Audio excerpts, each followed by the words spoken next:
may idinagdag na benepisyo. Na kung kaya kami narito ngayon,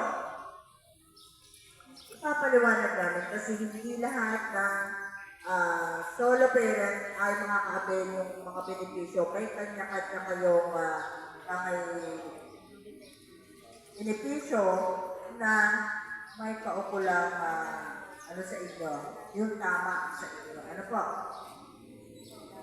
So ito po ay yung noong una, Republic Act 8972. So yun ay alit na, naging 11861. So ito yung Expanded Solo Parent Act of 2000 and 2020. So ito po yun. Noong una, may mga kategorya tayo kung saan ay ating pinagbabasihan ang pagbibigay ng requirement. Ito po ngayon ay naging 13. So, isa-isa ito sa inyo para malaman natin kung ano itong napapaloob sa ating solo parent. So, na-approve ang ating implementing rules and regulations last September 30, 2022. So, yun ang effectivity ng mga implementing rules and regulations, pero under dun sa atin yung ibang mga regulations, benefits, ay under negotiation pa rin sapagkat may kinalaman ito sa pera. So, according to World Health Organization, napakarami pala ng single parent, talagang million. Ano naman yung world? Sa atin naman, sa Batangas City, as per record, 6,000 na kayo. 6,000 as per record. Yun ay ongoing. So, ibig sabihin, nagmumultiply pa rin ang single parent na hindi natin alam bakit mayroong mga pagkakataon na talagang nagiging solo ang isang babae o isang lalaki. Hindi din single parent. So, ito na yon. Siguro, based on World Health Organization, yung datos ay nakaisip ang ating mga senador. Nagawaan siya ng batas upang makatulong sa mga solo parents. Kasi pag sinabing solo, talagang kailangan sila mabigyan ng tulong ng gobyerno. Sabihin pa, nag-iisa, lalo na kung may walang kakayanan, talagang siya po ay kailangan matulungan ng gobyerno. At sa kasalukuyan naman po, ang ating gobyerno sa panguna ng ating mayor, Lord Rose Makuha, at congressman, palagay ko na may kayo makaka-beneficio sa kanila. Hindi lamang yan, kundi yung mga iba pang program at servisyo.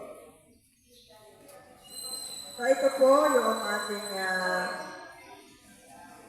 ang mga solo parent, kailangan ay may dependent. Yun ang pagbabasihan natin. Kung solo parent ka at wala ka ng dependent, ito po hindi na namin isasali doon sa solo parent. Kung wala kang sinusustento, wala ka ng kapisan, so ikaw ay disqualified na mabigyan ng ating solo parent ID. Kaya hindi namin pinapaliwanag. Marami naman ang solo, mga widow, pero wala na silang batang edad 22 ang pinag-uusapan na pababa. Dati 18. Noong gawa nga itong expanded solo parent act, naging 22 na. Sa kadahilanan po ng ating mga anak ay patuloy pa rin nag-aaral kasi may mga grade 11 and 12 na nakakadagdag. So, nag-decide na itong ating edad ay palawigin din hanggang 22. Kaya siguro mapapansin ninyo, sa ID ninyo pag 21, 22, kasama pa rin doon sa likod as beneficiary. So, yun yung isang karagdagan. Another, yung ating parental care and support.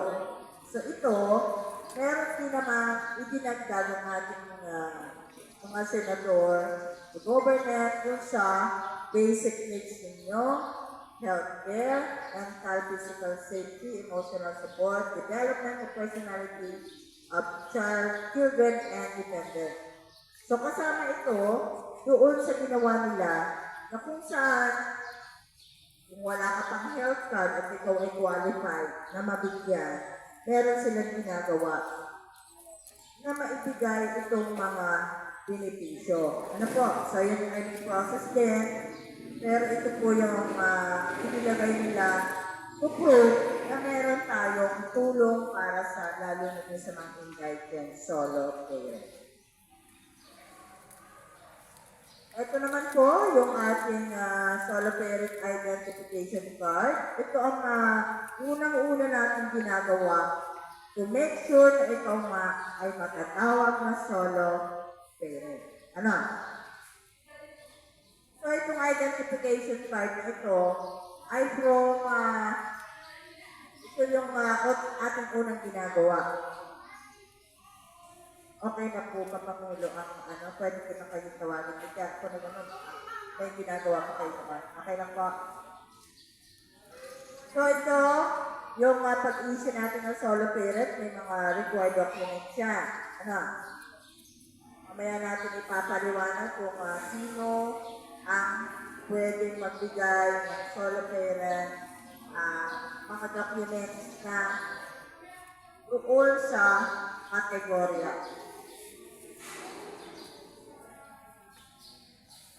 So itong solo parent ay hindi lamang sa babae. Pwede siya sa lalaki. At ito ay po sa may asawa, kung sa hindi naman kasal, pwede rin. Kasi sila ay sakop noong Solo Parent Welfare Act.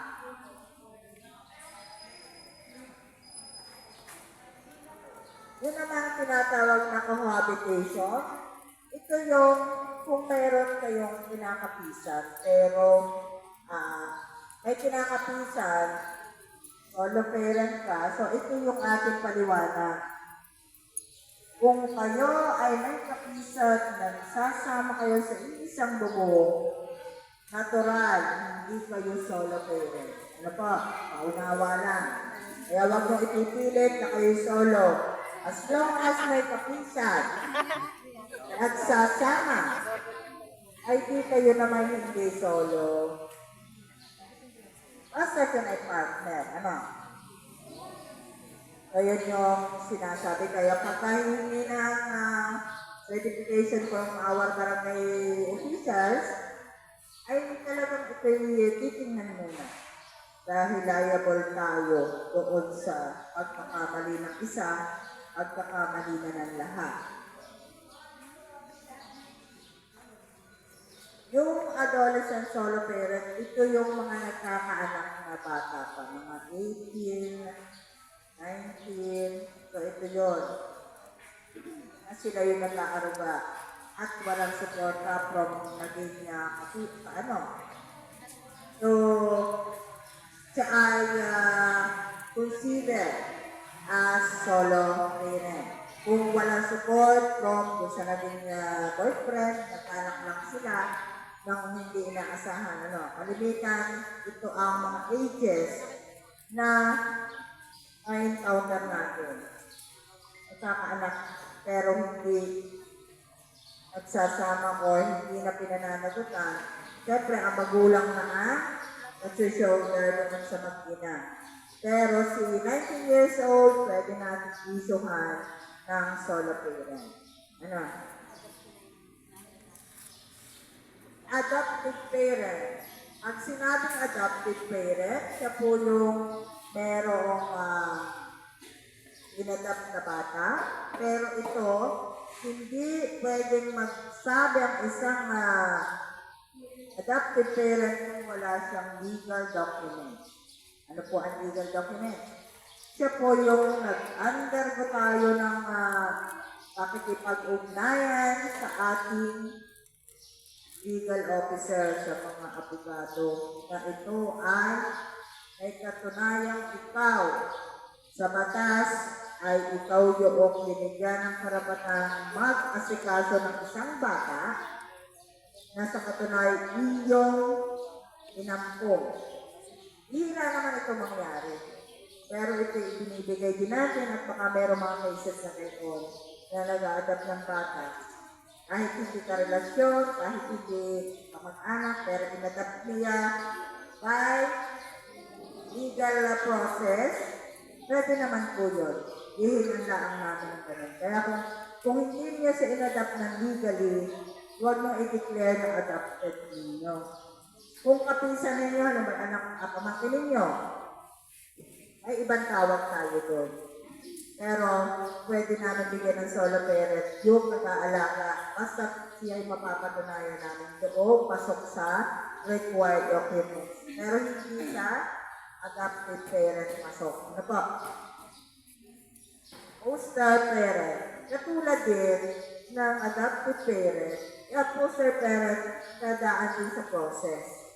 Foster parent, merong proseso na dadaan sa DSWD para mapatunayan ikaw baga ay merong kakayanan na mag-alaga ng isang bata. Siya man ay pamangkin mo or anak ng iba, pero willing kang mag-alaga, kailangan po ay merong ang lisensya na galing DSWD at matagal na proseso po ito kung sakaling kayo ay merong ganong mga kaso. Legal guardian. Yan. Ang legal guardian, ito ay yung mga cases ng ating mga nagiging yung mga ang manggulang ay nakakulong, mga PDL natin. Ikaw ang pinagkatiwalaan ng magulang na pansamantala, nakakulong siya, ikaw yung legal guardian. Ito naman, magpapagawa siyempre sa abogado din. Ano? So ito yung sinasabi natin na kung ang aalagaan ng minor ay ikaw ay merong binigyan naman ng karapatan, so ikaw ay merong legal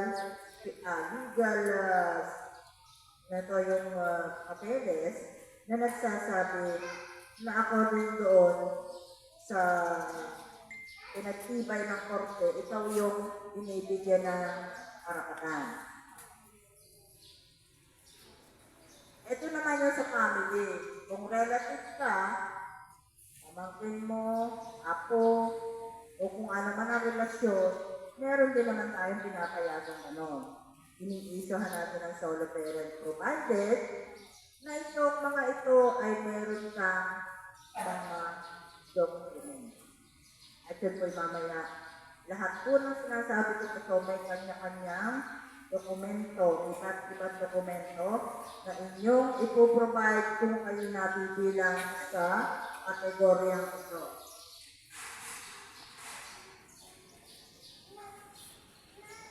So, meron po tayong 13 kategorya. Kaya sinasabi ko nga, hindi ganun kadali. Katulad ng ginagawa namin, madali kami mag-release ng ID. So, ngayon, nagre-release naman kami agad, basta't meron tayong documents na ipakikita. So, ito po yung category. Category number 1, ito yung nagkaanak ang isang ina na siya ay na-rape. Pag gano'n ang kaya ang kaso, siya po ay nasa category number 1. Kung ikaw naman ay nabalo kasi sa kabilang buhay, yun naman sa kabilang bahay, o iba ninyo. Maraming yan ay sa kabilang bahay. Number 2 naman po ang ating category. Ano naman, number 3, yung sinatawag natin spouse or person deprived of liberty, ito yung mga nakulong. Minsan nga mag-asawa ang nakukulong. Kaya meron tayo din sa relative. So ito yung naman sa number 3. Either of the couple, kung sino man ang nakulong, siya ay sa number 3 papasok yung iniwang mga anak, kung sino man ang anuhan niya, kung sino man iniwan. Ang number 4, spouse of person with disability. Ito naman ay pwede magkasama, nabubuhay pa ang partner, pero may disability. Walang kakayanang sumuporta, so ikaw ay consider as solo. Financially, hindi siya maka-support. Wala siyang kakayanan. Alin yung mga kasong yon? Yung mga na-stroke, ang asawa. Basta may physical disability na hindi siya nakakapagtrabaho. Walang counterpart ng pagbigin, pag-aaruga sa mga bata. Siya yun. Kahit kasama mo, pero andyan siya na ikaw pa rin yung nagbabatang mag-isa dahil sa kanyang kapansanan. Pasok ka doon sa category number 4. Ang number 5, due to de facto separation. Ang de facto, yung may kasulatan na pinagkasundoan by legal process. Ano po? May mga kasulatan kayo na kayo ay nag-separate, na may kasunduan, halimbawa ay wala na, hindi ka nabibigyan ng suporta, bahala ka na sa buhay mo, hindi nabibigyan ng suporta mga bata. Ikaw ay nasa category number 5. Sa number 6 naman, kung ikaw ay kasal at nag-undergo ka ng annulment process, ito po naman yun. Ang document siyempre yung ating annulment papers. Yan. Number 6 ang kapatakan. Sa number 7, abandon. Hindi napasok yung sumakilang bahay. Hindi natin alam kung saan bahay na kumari baga. Kumari na pumunta, nagkamali ng bahay. Hindi na maalaman kung anong address. Ano? So ito yun. Abandon. Yan ang number 7. Spouse ng OFW, ganito rin yun, ang mga kaso, nag-abroad, abroad. Hindi na bumalik. Ito na punta. Huwag mamatan, nakauwi na pala. Saan ito nagpunta? Hindi naman nagdating sa bahay. Yan. Yung spouse mo, pero ito, sinasabi yung maliit ang sweldo. Hindi ka naman ang nag-abroad. Hindi naman lahat ng abroad ay malaki ang sweldo. Sabi nga ay, regarding lang sa abroad, ay pagdating ay puro utang pa rin. Unang-una, sa nag-abroad, pag ikay iniwan, solo kang nag-aasikaso ng mga bata mo. Una, bago pagka na-sweldo, ay kulang pa, kaliban-liban pa ng pagpapadala dahil kulang nga. Minsan nakala natin nasa abroad, pala 12 nilang ang hindi natin tinatawaran, pero ganun lang pala kaliit. Bago at tingin naman natin pag nasa abroad naman yan.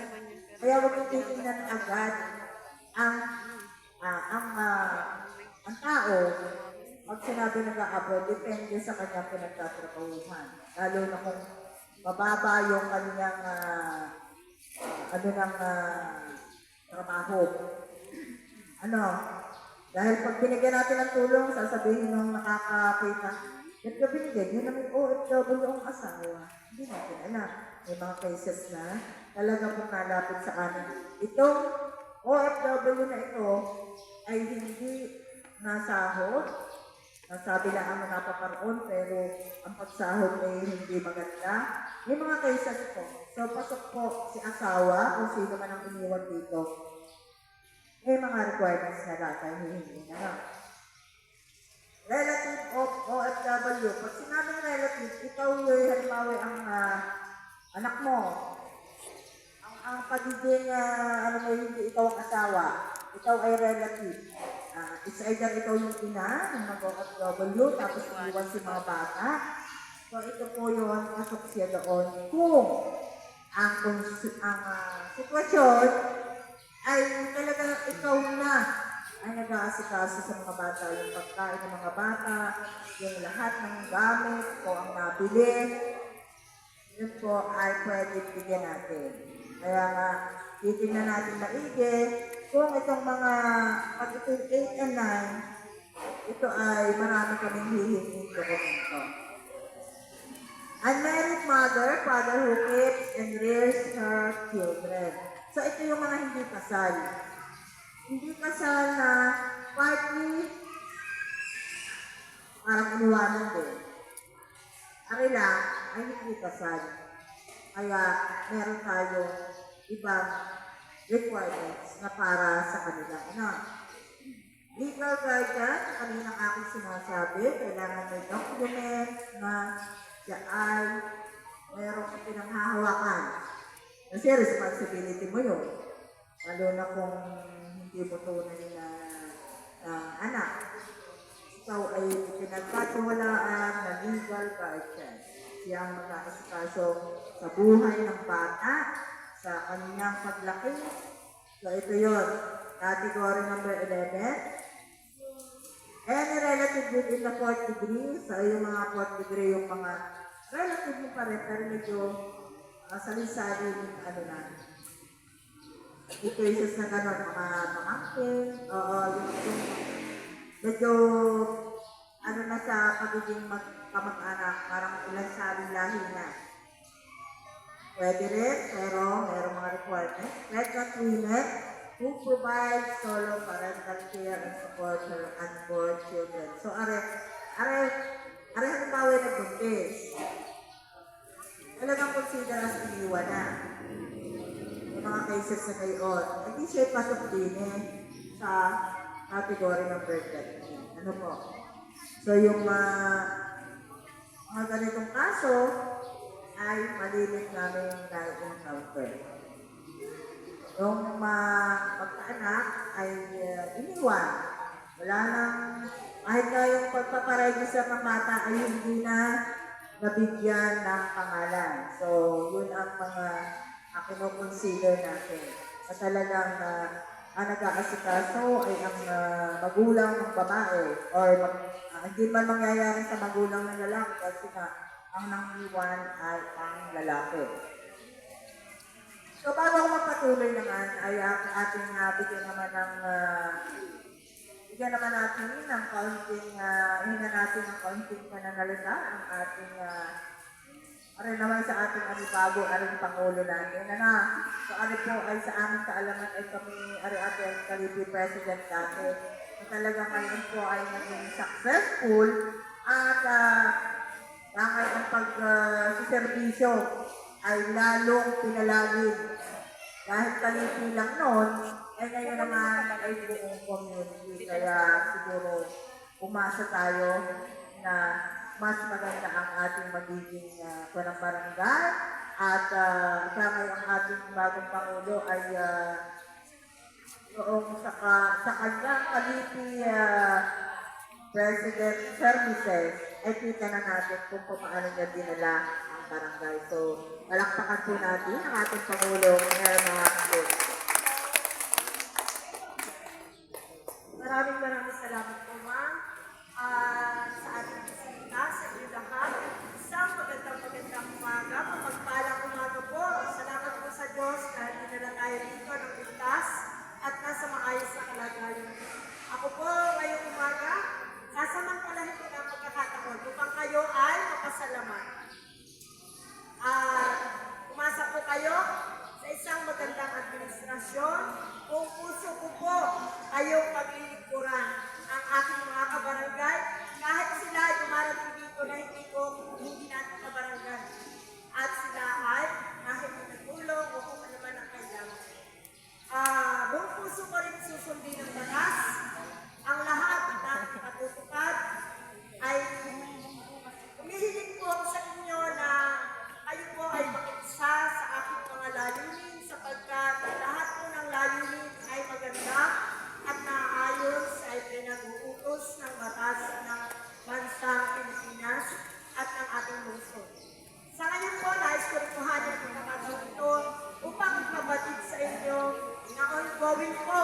ang aking pa-contest sa lahat ng sityo. Sityo 1 hanggang 7, meron po akong contest sa kagandahan, kalinisan ng sityo, at syempre, hindi mawawala, kailangan maging peaceful ang sityo. Kailangan walang kasong gala, kailangan maayos ang mga basura, may proper waste segregation, bawal ang late camping. Kailangan may vegetable garden sa sityo, kung wala mang bakang lote, sa mga backyard nyo, sa mga baso, sa mga container, magtanim kayo ng gulay. Yun po ay kasama sa criteria for camping. Pero po tayo hanggang June, may partial awarding po ako, 6 months po yun. Ang grand final po ay sa December. Tatanungin niyo bakit ko ginagawa ito. Sapagkat kung malinis lahat ang sityo, may kapayapaan, may kagandahan, ang buong barangay Kumintang Ilaya ay magiging maganda. Magiging malinis, magiging payak. Yun po dapat ang mangyari sa ating barangay. Wala po akong ibang hinahangad, kundi ang kagandahan, kapayapaan, kalinisan ng barangay Kumintang Ilaya at nais ko rin na lahat ng mga bata ay naipadala sa paaralan. Ayoko po may mga bata na iwan na hindi nakasok.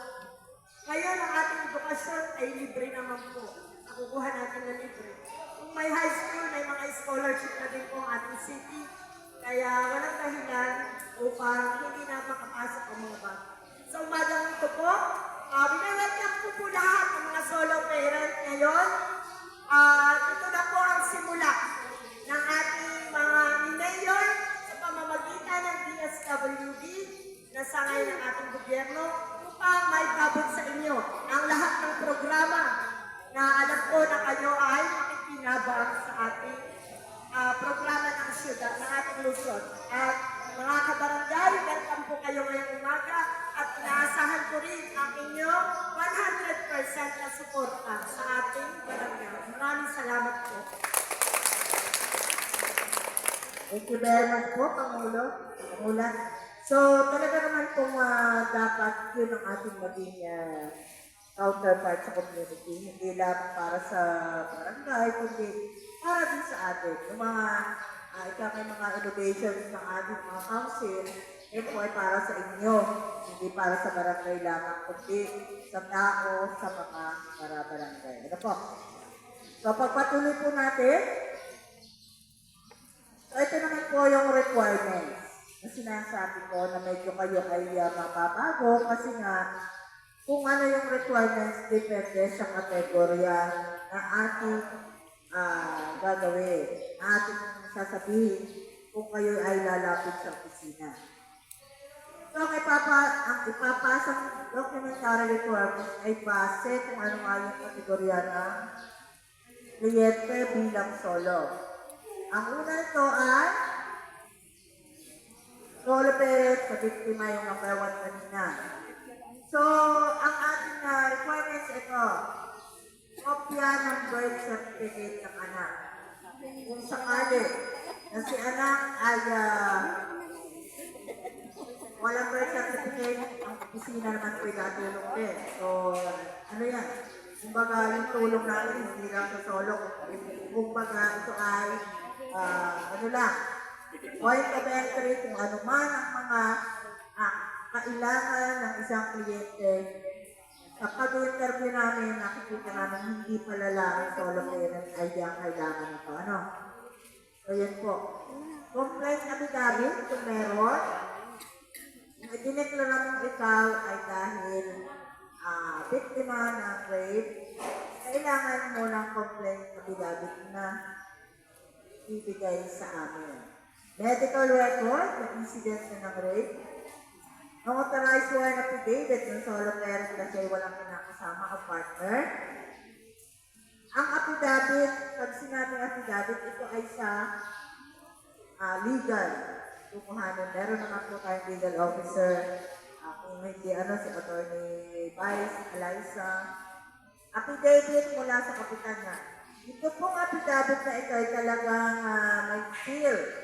Kumbaga parang affidavit na kinukuha din sa ating City Hall.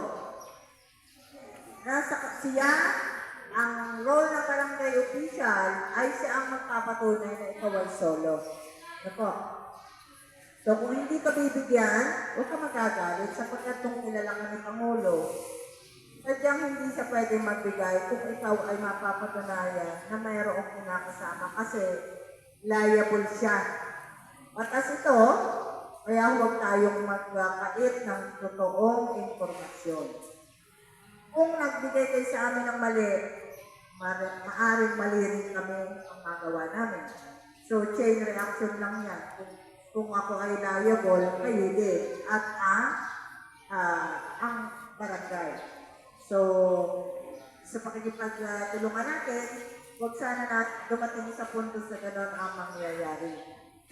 Kasi kami naman nagre-rely sa barangay. Daladala mo sa certification na kung ikaw ay walang kinakasama.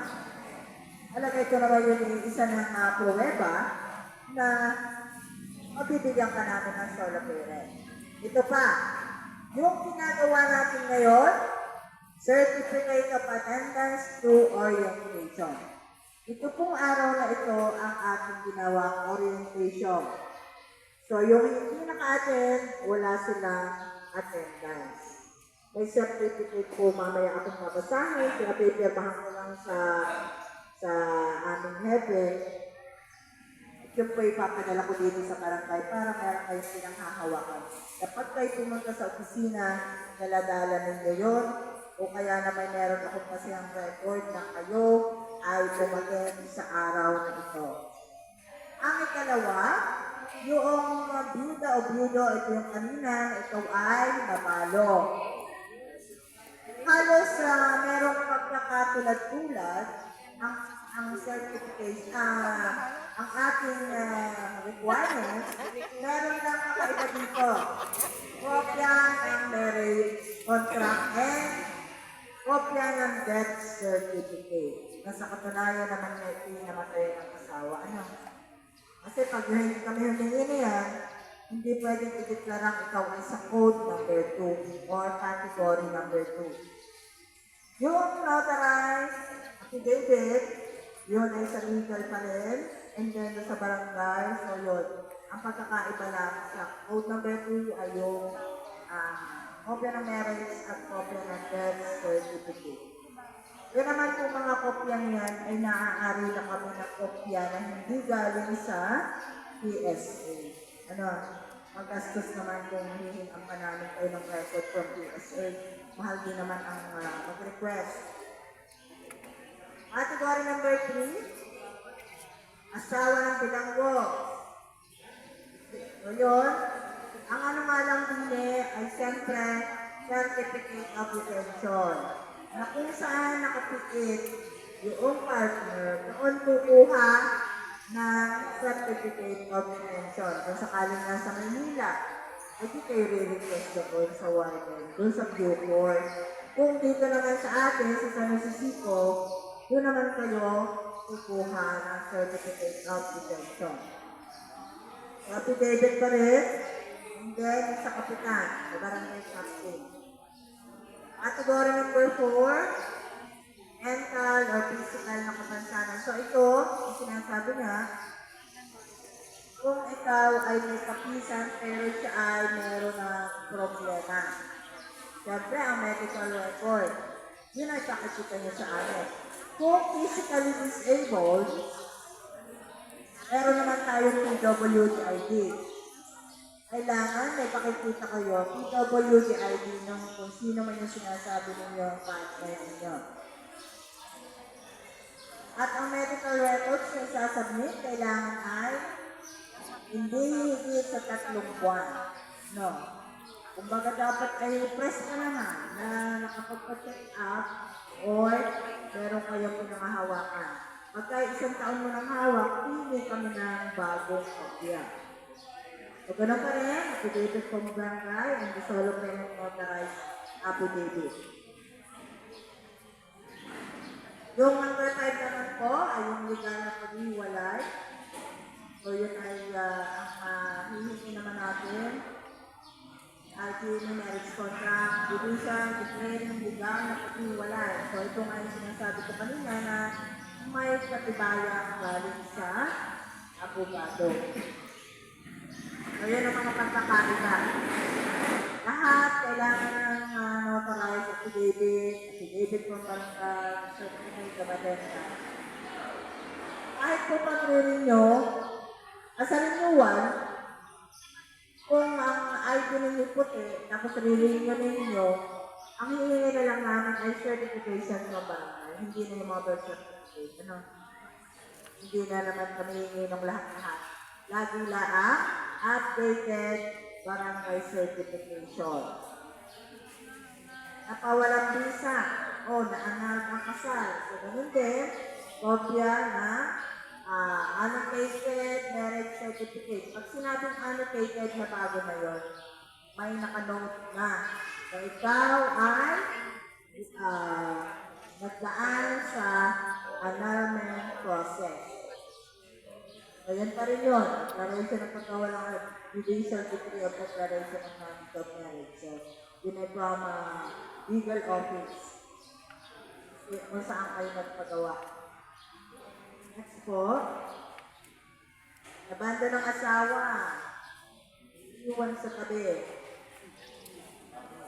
Ngayon, kung kasal, ay marriage contract, kung hindi naman, wala mga ipakita. So, pero hindi ka dun sa category number 7 kung hindi ka kasal naman. Police o barangay record na naabando na. Affidavit ng dalawang tao. So, arinet, nalaman kasi kumari din dalawang tao, hihila ka pa na. Kaya ang magpapatunan, ito may inabando na. Inabando na sa paraan na basta ka na iniwan, o kung ano man ang kadahilanan. Ayun yun. Number 8, asawa o OFW yan. Ito ang medyo maano. Kasi kailangan natin ng kopya ng birth certificate ng isang OFW kung ang applicant ay pamilya. Pero kung halimbawa siya mismo, ay di kanyang birth certificate ng anak. Open ang marriage certificate kung ang applicant ay asawa. Open ang passport ng OFW na may tatak, nagpapakilala na tuloy-tuloy ang kontrata sa loob ng 12 buwan o higit pa. Ito ang nagiging problema natin. Pagka nag-a-abroad ang asawa, hinahanap kung saan opisina, kung saan kumpanya. Yun ay isang nakakalitaan ng isang misis. Kaya pagka nagkaroon ng problema, hindi alam kung saan ako tatawag. Hindi ko alam ang opisina. Kung nag-a-abroad ang aking asawa, ako nasama sa Maynila. Ang aking pong purpose, kung makaproblema, hindi na lang sa hindi siya magpadala, kung makaproblema na hindi maganda ang trato, hindi maganda ang sinasahod, o hindi pumirma ng kabarne, yung po ang responsibility ng asawa, hindi sasahod na lakan. Alamin, lagi ang tanong, may sahod na ka? Tanong, may sahod na ka? Hindi pa ka ang kumusta ang trabaho mo tingnan, ayos ba ka? At kung hindi pa, parang sa opisina, kung mag-galit ako tao. Yun ba ang ating, sa mga OFW family, dapat ay ganun ang kanilang pag-isip, hindi yung susunduhin na natin ng asawa. Yung kalalagayan ni OFW doon, ano nga ba ang nangyayari? Akala mo na totoong trabaho hindi na pala, pero hindi sinasabi sa atin dahil ayaw mong alala. So pag alam natin si opisina, alam natin si address, kahit mag-isa ka, pwede kang magtulog doon. Doon ang asawa hindi na hunang napadala. Ano mo nangyari na dito? Ay action tayo. Lumulog sa social welfare at matutulungan. Ang karamihan natulog sa social welfare pag OFW cases, hindi nga masabi kung ano ang kumpanya at saan ang opisina sa Maynila. Na yun ang kakulangan ng isang asawa sa pag-iintindi. Basta pag-aabot ang asawa, okay na. Pero hindi inaalam ang mga detalye. So kahit sa mga anak nyo, maging tayo, kung mga abroad, alamin, saan ang kumpanya niya, saan ang opisina niya, Dahil susundin mo rin yan. Kung bagang meron tayong informasyon at nang kayo naman ay mga problema o kung ano man ang pangangailangan, meron tayong pupuntahan. Hindi tayo mahihirapan. Ano? May kaso kami na rin. Papa Solo. Ito paano ko ito magpapasolo? May isang document from hindi mo kami mapigyan. Kawawa naman. Paano ang ating declaration to? Ay OFW yung asawa. Declaration ng OFW yung asawa, hindi mo pwede abandon, pero walang kategorya ng OFW. Ay siya sa kategorya nito, kaya mahirap, hindi namin magawaan ng parang itinatanong pa namin sa kataas-taasan kung anong aming posibleng action or solution dun sa mga hindi maka-comply sa requirement. Ako. So yung 8 and 9, almost the same. Medyo may kaanahan lang ang mga requirements na ito pag OFW yung pag-uusapan na.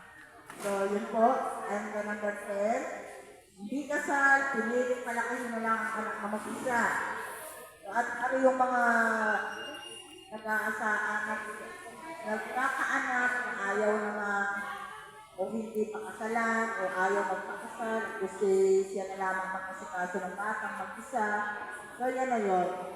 Yung category number 10. Pagka number 10 ang category, certificate of no marriage ang kailangan. Magpapayin ka muna bago ka mabigyan ng kasi para masunod natin si requirements by category. Ano? So yun. Ang pagkakaiba, certificate of no marriage ang ipoprovide. Other requirements naman ay katulad din yung ibang sa ibang category.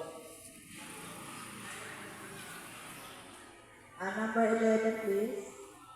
Adopted foster parents, so arin na, yung sinasabi ko kanina, na kung katibayan ng pangalaga ay kailangan meron ka pinaghahawakan. Kasi malaking responsibility yung hindi mo naman anak, aalagaan mo, ay dait pa ang tunay na magulang. Malaki ang responsibility, mapapayaan niya, magkaroon ng problema sa inyo na kasalalay. Ikaw, magbubod ka na ng dyan. So, kung mag-a-adapt tayo, ay siguraduhin kung ang pag-alaga mo sa mga anak mo ay 100% ay dudublihin mo sapagkat mas malaki ang responsibility natin. Ang hirap, lalo kung hindi mo masyadong kilala pa ang aalagaan ng bata. Ano? So, ito mga batang mga alagaan, yun ay mga minor. Pag siya na may umidad ng hindi na siya minor, pwede na siya mag-decide. Pwede hindi mo na siya akuin na alagaan. As long as hindi na siya dependent sa iyo. Ang category number 12, ito naman yun sa kamag-anak. Pag-aalaga ng hindi mo, kumbaga ang pagiging kamag-anak mo siya. Kamag-anak mo yung magulang, bata. So, ganun din, meron din tayong may mga nakukuha yung kaso, depende rin kung paano ninyo, kung paano kayo binigyan ng karapatan ay yung sistema, kung ano nangyari. Pagka yung dito, ang mga bata ay kung wala ng anak ina, so that's certification rin ng parent. Halimbawa, wala ng kapasidad sa ina, ay mental disability, ito mga cases na kayo, tayo na meron naman tayong puso, na naku, alagaan ko na ano naman, kawawa na mga rin bata, walang kapasidad ang ina. Naandyan niya, pero walang kapasidad, so makakaroon ito doon sa code number 12. Provided na meron tayong mga document na inaharap. So, ganun din, mga legal documents, katibayan, na relasyon ng kamag-anak, ano ang mga katibayan dyan. Doon sa birth certificate mo, makikita na ang apelido, o kung anak mo siya, kung ang ang magulang ng bata ay kamag-anak mo, meron kayong itutuntunin kaming document na magpapatunay na ikaw ay may relasyon sa iyong aalagaan bata or magulang ng iyong aalagaan bata. So yun po yun, ang category number 12. Aray naman, yung kamag-anak ng magulang, almost the same na ganun din ang mga requirements. So, sa inyo pong noong una, nang may idea na ang category kayo, paglalahad ng kategorya, saan kayo pumasok din? Number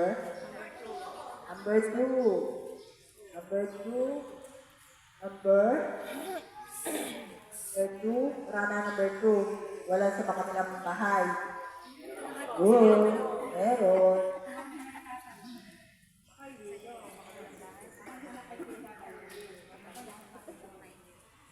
Ay, di po din sa meron ay at dito. Ay, dito na kayo sa wito na lang. Kasi pagka may anak kayo PWD, as long as nasa iyo pa, ay siya yung edad ng 30, kayo po 17. Kahit pag 30 po yun, kung ang pagiging PWD niya ay all throughout her life, kumbaga, talagang wala nang pagbabago, ay siya po ay lagi mong kasama. Beneficiary mo lagi. Yun ang pagkakaiba, pag hindi PWD naman, 22 lang. Ano po, pag hindi 22, ay aalisin na natin. Kaya po itong ating ID naman, aking didiscusin, meron tayong pagbabago din. Ano po? So ano pa ang mga code ninyo? May code number 2, number 7, lang? 6 ma'am, 6. 6 po. 6. So yun, ang karaniwan naman ay yung 6, 10, 7, at saka 2. Yun naman ang malilit. Yung mga iba kong pinanggit, in case lang, pero very rare naman. Hindi ganun kadalaas na mga ganun. Na yun sa may mga legal documents sa akin naman. So yun lang ang So yun po ang pagbabago. At sunod ko naman po gagawin ay yung packages. Ano ba yung mapaloob na benefits? Yan. Alam mo, maganda. Ay, nagkakaroon ng kaya. Kaya kami ay nagkukumahog na mag-orient para maunawaan ninyo. At hindi kami ninyo tatawaran. Wala ko kayo lahat ng solo eh. Wala kami sinabing lahat ng solo yung magkakaroon ng ibang benepisyo. Kaya ngayon, nakamit kayo at ito'y masyadong controversial. Yan. Ito naman yung package natin na lahat naman pwede mag-avail as long as meron kayong existing livelihood. Meron mga kasganting tayo dito. Yan tinana, meron na nakakabigyan ng livelihood under ng solo. Wala ka? Wala pa po. Wala ka nabibigyan tayo ng livelihood? Sir, grant ka na ng livelihood, Sa livelihood? kulang kang kabuhayan. Opo. Ayun po. Kaya kung minsan, basta na kami nakatawag, uy, may business tawagan natin para mag-apply for livelihood. Hindi po ang kagalingan, kaya meron kami mga documents na ano ang trabaho mo, ano yung pinagkakakitaan, huwag kayong magagalit saan po kami matanong, sapagkat doon kami nakuha ng informasyon para sa pagtutulungan natin. Andiyan yung tanong namin, pasok kaya rin batang Katulad din sa inyo kay ganun. Iba, kasi solo parent kayo. Andun sa under ng solo. Kasi yung sa akin is sa business ko naman. Pero, wala kaming ma-replace din eh. Hindi pa yun. Magkaiba ma'am? Iba yung sa'yo sa akin? Safe at naka-strong meron kami tinatawag na pagtatago, hindi namin ibibigay kay kumari mo na aray. Si kumari mo ay Kaya po ako kilala na rin naman. Pero ako ay wala pang ID. Kahit Ng nakilala solo. namin. Ako ay babago pa lang kaya nag-attend ako ngayon. Tinotot ko, nalituntunin, ng isang Pero sa kliyente solo ay parent, wala pa i-respeto kayong namin yung kanilang livelihood mga na tinatawag. dokumenta. Yung sa atin, sa solo parent, wala pa. Kami malaman po talaga yung ano. Wala pa rin, ma'am, Kahit nabibigay. kami naman po ay may Number authorized mo. kami na magtanong, tingnan, at Si Ma'am alamin. Gina. Huwag kayo magagalit sa amin kasi kami authorized. Lalo kung kami nasa social welfare. Kahit ang ating mga data workers, sila po ay authorized na kayo Taga saan na kayo, ma'am? tanungin. Saan po dito? Ako po yung vlogger ng komentar. Ano po? So ito yung package na una. Ako naman inyong i-follow, i-add. Wait lang po ha, mamaya bibigay. Kung kayo, lalo mga katapa-tapa, walang hanap buhay. Vlogger din po Ito ako. yung aming pwedeng maitulong. Negosyante po. Skincare, puro Pag pampaganda. nakapag-training at naging interesado, tutulungan kayo ng gobyerno. Pangalan ni Miss, pangalan ni Ma'am Gina, kasi siya po ang nasa live